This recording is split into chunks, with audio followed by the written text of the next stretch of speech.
Enfance mobile. Dommage numéro 4, la dépendance. Ma fille a souvent du mal à détourner le regard de son iPad. C'est fascinant mais inquiétant. Lorsqu'elle utilise des applications, son cerveau libère de la dopamine, ce qui lui donne envie d'y revenir sans cesse.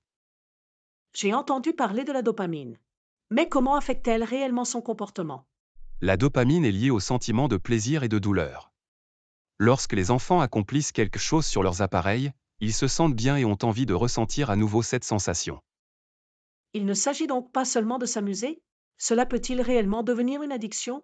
Exactement.